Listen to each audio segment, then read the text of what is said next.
Tony Hawk Pro Skaters 1 and 2 has been released and is a remake of the original first two games in the series, which were of course phenomenal. Now, does this remake still hold up? Is it worth buying? And most importantly, is it worth your time? Let's have a look, shall we? Hey guys, Casual Critic here, and today we are looking at the new remake of the first two Tony Hawk Pro Skater games in the form of Tony Hawk Pro Skater 1 and 2. These games have been remastered before, but sadly that was a horrible experience for everyone who touched the game. Is this one any better? Plain and simple, yes. Yes, this one is better. Yes, this one is way better. So let's get into it, shall we? The idea here is that they remastered the first two games, so all levels of those two first original games are included in this game. The gameplay has been updated a little bit by increasing the speed. They added some gravity here and there and are adding in special moves from later games that were not in there for the first two games. Think of reverts, spine transfers and wall slaps, or in case of Tony Hawk 1, basic things like manuals. These are all wonderful additions to create a smoother, more fun experience where your options to link combos together are miles ahead of the original games. They also added some goals to the original levels from the first game, since they only had half of the goals of part 2, so just to even it out a little bit and to make all levels feel a bit more consistent. Instead of having different systems to upgrade your skater, the cash system from part 2 is removed and replaced by a stat-based system that spans both games together, so you will be collecting stat points in all levels now. Those are the minor tweaks they had to do gameplay wise, but what about the rest? First off, it plays phenomenally. I play on the PC version with the controller and I was able to pick it up and go at it just like I did all those years ago in the original PlayStation 1 versions. It's really quite remarkable how they were able to capture the feel of the games so well in a modern enclosure. It really plays well, the skaters behave as expected, tricks are smooth, stringing combos together by flying up a ramp, reverting into manuals, popping some street tricks, hopping on a grind and continuing on is exactly as you remember the old games, but with some added tricks. Maybe more like you remember Tony Hawk 4 was. It's all quite perfect, to be honest. The graphics are amazing, of course making them better than the original wasn't too hard, but I feel that they did a really good job overall. It looks like a current gen game, the levels look great, the textures are nice and all movements are really fluid. But especially the lighting here makes quite a bit of difference. For example, the sun gushing in through the giant windows in the warehouse or the setting sun in Venice Beach. Sure, that setting sun may be a bit much, but it works. Now slap some awesome graffiti in there, some dashes of decoration, water on the floor and all kinds of things. You have a good basis of a current gen level. Add to that some modern standards, especially on PC for things like ultra-wide monitors, and I'm a happy camper. Remaking the levels must also have been a lot of fun. As said, the warehouse has seen some changes, especially in the lighting, with giant windows allowing the sun to shine right into the level, but other than that it's rather straightforward when comparing to the original, where levels like the mall have gotten more of a makeover. Everything is still in the same location, you can still make the same combos, but now this is a desolate, abandoned mall with a rather different feel to it. I love it. Music wise, a lot of the original songs are there, one of the cornerstones of the series and one that influenced my childhood enormously is still intact. They added in some new songs, of which most are blending in nicely with the original songs, where some are more aimed at younger audiences with more modern kinds of rap and such. At no point I felt that the new songs jarred my game, so from my end all is well. One of the major improvements here is that the music tracks keep playing in menus or between sessions, so you're not stuck with only the first 2 minutes of a track. Also, if a certain track just doesn't suit your mood, hit that right stick and you can skip a track. That's lovely. The sound in general is nicely done as well, although sometimes when you bail you sound a little hollow. That's weird.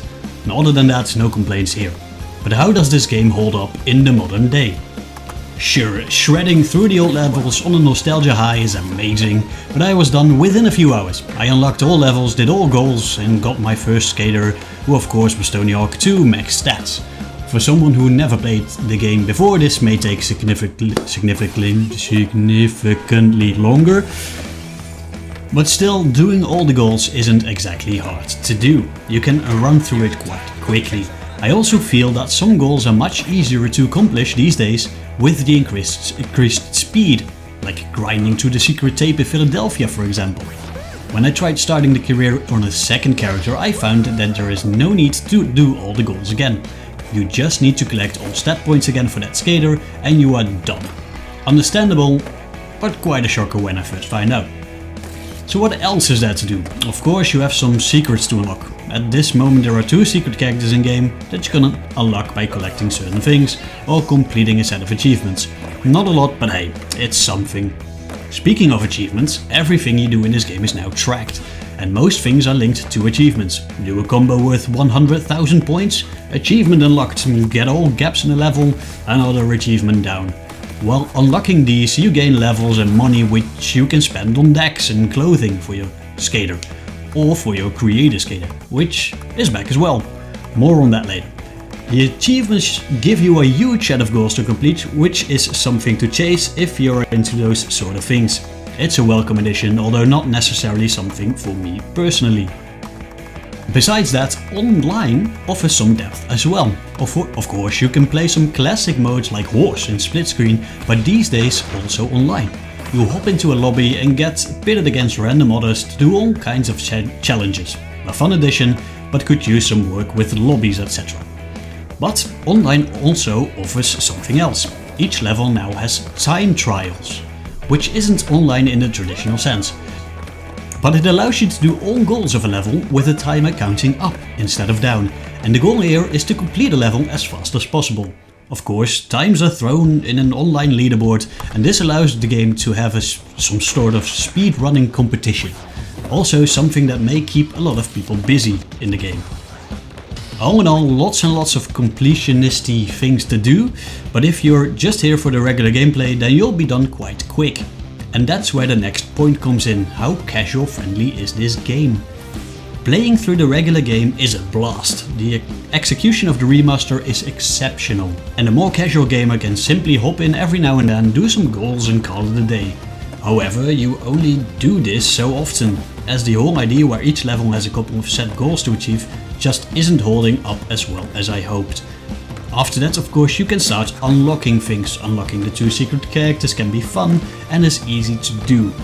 Then it all comes down to how much of a fan you are. Do you feel like hopping in online mode and jamming out against random strangers? Then yes, this game is absolutely casual friendly. You can jump in and out whenever you please, and rounds of games still take no longer than 2 minutes. It's actually quite cool. You can also jump on the completionist bandwagon and see if you can complete all achievements. Also somewhat casual, because you can jump in whenever you feel, and even if you didn't complete an achievement, maybe you nailed some new gaps working towards an achievement, so that's progress anyways, right? But it's not something I'd recommend if you have limited time. It's really more of a hardcore fan thing in my opinion. The same goes for the leaderboards in the time trials mode. It's fun to play around with for a while, but you're gonna need to invest loads and loads of time to come even close to the top of the leaderboards. All in all, for casuals it's fun, but don't expect to be playing this weeks on end.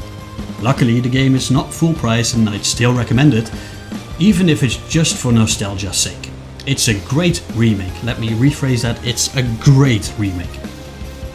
Now for the future of this game and its series.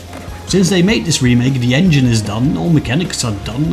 It would be a waste to not at least introduce the levels from Tony Hawk Pro Skater 3 into this game, right? That sounds like a perfect DLC, and I'd happily pay $10 or even more for those levels in this game as well. Games after Tony Hawk Pro Skater 3 become a bit more of a hassle, I guess, as they often let go of the 2-minute countdown model and introduced things like getting off your board and walking around. Something that's not currently in this specific game. For the series, who knows? This release is more than popular at the moment and maybe the Kickstarter the series needed. But we all know that past iterations of the game haven't always been, well, playable at all. We'll have to wait and see what's gonna happen next, but based on the popularity, I'm pretty sure that this isn't the last we've seen from Tony and his game series. Conclusion: a great remake, really captures the feeling of the original 2 games with some added semi-modern game mechanics. The formula may feel slightly outdated with its set goals per level, but the sheer fun of playing this game makes up more than enough for that. add to that the game is not full price and you have yourself a winner here. I certainly 100% recommend buying this game. That's it, that's my review for Tony Hawk Pro Skaters 1 and 2 2020 edition. Thanks for watching, I hope it was useful and I will see you next time. Bye!